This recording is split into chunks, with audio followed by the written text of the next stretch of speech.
नागपुरात ठाकरे गटाला एक धक्का बसलेला आहे।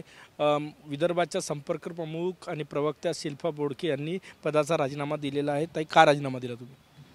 राजीनामा देण्याकरिता माझं मानसिक खच्चीकरण करण्याचा अनेक महिन्यापासून वर्षापासून प्रयत्न सुरू आहे। आपल्याला माहिती असेल की त्या मनीषा कायंदे ज्या आमदार होत्या त्या या नागपूर ग्रामीणच्या संपर्क संघटिका यांनी मला वर्षभर त्रास दिला। त्यानंतर त्या मीना कांबळे यांनी कुठलीही कसूर सोडली नाही मला त्रास देण्यामध्ये।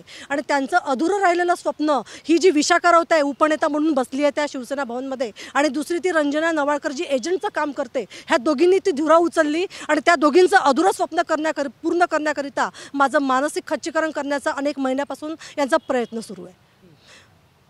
मागे त्या श्रीसंवाद यात्रा नव्हती तर त्या श्रीसंवाद यात्रेच्या निमित्ताने ह्या दोघी विदर्भामध्ये आल्या। किशोरी पेडणेकर आणि ती नेवाळकर, त्या विशाखा राऊतनी त्यांना पाठवलं। इथे मटण चिकन याचा आस्वाद घेतला। बाई तुला हे पद पाहिजे का, तुला ते पद पाहिजे का, महाप्रसादासारखे पदं लिहून घेतले आणि आज मला कुठलीही कल्पना न देता विचारलं ते पदं डिक्लेअर करून टाकले। यांचं हे असं सुरू राहतं। इथे फक्त वसुली गँग ह्या विदर्भामध्ये चालते। जेव्हापासून मी या पदावर आली तेव्हापासून यांची वसुली टोटली मी बंद करून टाकली होती। मी फक्त प्रामाणिक आणि प्रामाणिकपणे फक्त काम करणाऱ्या महिलांना मी न्याय दिला होता। विदर्भात प्रत्येक ठिकाणी फिरून मी संघटन उभं केलं होतं आणि आता जी त्यांना हिरवळ दिसली तर त्यांना वाटलं ह्या विदर्भामध्ये खजिना आहे की काय, म्हणून मला साईडला करून स्वतःचं अस्तित्व इथं त्या निर्माण करू पाहतायत आणि माझ्या विरोधी महिलांना माझ्याच एरियामध्ये उभं करून माझं मानसिक खच्चीकरण करण्याचा त्या अनेक महिन्यापासून प्रयत्न करत आहे। संजय राऊत यांच्या जवळचे आहे, अनेकदा ते नागपूर दौऱ्यावर असताना त्यांना भेटत होते, त्यांच्याशी काही संपर्क साधला का, चर्चा केली का राजीनामा देण्यापूर्वी?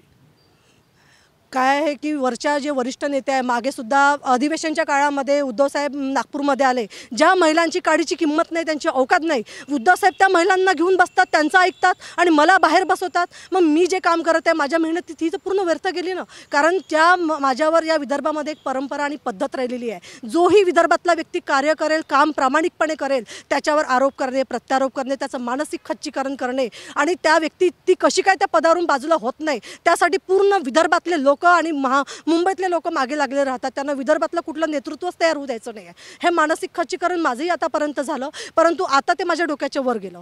माननीय आमचे पक्षप्रमुख उद्धवजी बाळासाहेब ठाकरे यांना मी माझं नेतृत्व मानत आली। सन्माननीय आदित्यसाहेब ठाकरे यांच्यावर माझा प्रचंड विश्वास होता आणि त्यांच्या शिफारसीमुळे मला हे पद मिळालं होतं। संजय राऊत साहेबांच्या शिफारसीमुळे हे पद मिळालं होतं। अनेक वेळा ह्या सगळ्या गोष्टींच्या अपडेट्स मी त्यांना देत गेली, परंतु त्यांनी काहीच केलं नाही। आज त्यांनी काही केलं नाही, कारण की मला आता एकंदरीत हे लक्षात आलेलं आहे की त्या शिवसेनामध्ये, शिवसेना भवनामध्ये मातोश्रीवर आमच्या उद्धव साहेबांचं आणि आदित्य साहेबांचं काहीच चालत नाही। तिथे ह्या विशाखा राऊत आणि नेवाळकर सारख्या दलालीनी एजंट लोकांनी कब्जा करून बसलेले आहे। त्यांना फक्त वसुली गँग चालवायची आहे। प्रामाणिक महिलेला, प्रामाणिक लोकांना, त्यांना विदर्भातल्या लोकांना पुढे येऊ द्यायचं नाही। आणि जर ते येत असेल, त्यांच्या नाकावर दिसून येत असेल तर त्यांचं कसं खच्चीकरण करून त्यांना घरी बसवायचा हा त्यांचा प्रयत्न सातत्याने राहिलेला आहे। आणि म्हणून यांच्या मागे लागून ह्या असल्या ज्या लोकांची औकात नाही आहे त्यांच्यासोबत कॉम्पिटिशन करण्यापेक्षा मी राजकारणातून बाहेर पडण्याचा आणि ह्या पक्षातून बाहेर पडण्याचा निर्णय मी आज घेतला आहे। आता पुढची राजकारणातली दिशा काय असेल, कुठल्या पक्षात तुम्ही जाणार, कारण की निवडणुकांचा काळ आहे, पुढे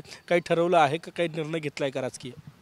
मी आधीपासून सत्य आणि असत्याची जी लढाई आहे, सत्याच्या बाजूने मी कायम उभी राहिलेली आहे। माझी ती विचारधारा राहिलेली आहे। आदित्य साहेबांसोबत, उद्धव साहेबांसोबत जाण्याचा मी निर्णय का घेतला, कारण की ज्या वेळेला ते महाविकास आघाडी सरकारमध्ये मुख्यमंत्री पदावर आले, आदित्य साहेब मंत्री बनले, तेव्हा त्यांच्या कार्यशैलीवर मी प्रभावित झाले आणि मी आजही त्यांच्या नेतृत्वाला मानते। माझा आदित्य साहेबांवर आजही विश्वास आहे, मी त्यांना आजही मानते। परंतु हे जे असे एजंट बसले, एजंटमुळे मी बाहेर पडले। माझी लढाई ही सत्यासाठी राहील। मी राजकारणासाठी राजकारण करत नाही। पक्षात जाणार आहे का आता की नाही? नाही, मी स्पष्ट करू इच्छिते की मी शिवसेनेतून बाहेर पडलेली आहे। सध्या तरी मी कुठल्याच पक्षात जाणार नाही आहे। दुसऱ्या पक्षात जाण्यासाठी मी माझा राजीनामा दिलेला नाही आहे। खूप खूप धन्यवाद। कॅमेरामॅन सचिन सयामसह गजानन माटे, TV9 मराठी, नागपूर।